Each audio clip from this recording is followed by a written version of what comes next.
కొడుకు గాయించి మాగానగా నిద్రపోతా ఉన్నాడు మహావిష్ణువు. ఈ యొక్క భృగు మహర్షి చూసాడండి. ఈ యొక్క భృగు మహర్షి చూసి ఏమంటున్నాడు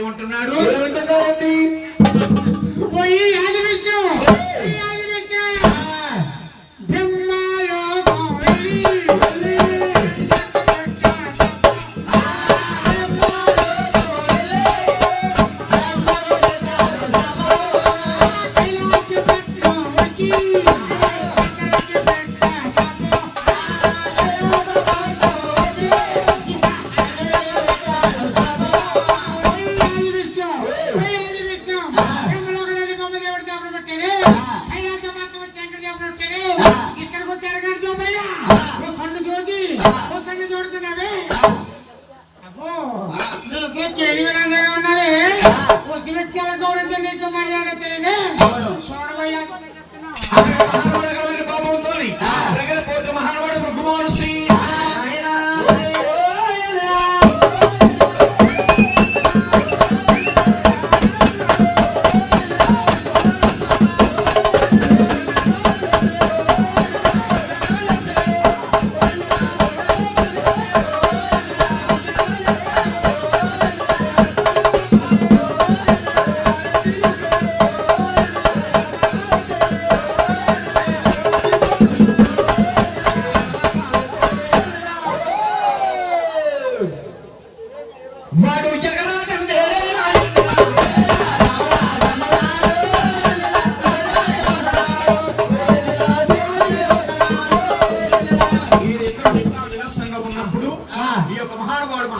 లెగలేదన్న కోపంతోని మహానుభావుడు భృగు మహర్షి భగవంతుడైన మహావిష్ణువుని అలా వస్త్రాల మీద వేస్తాడు. పోయిందా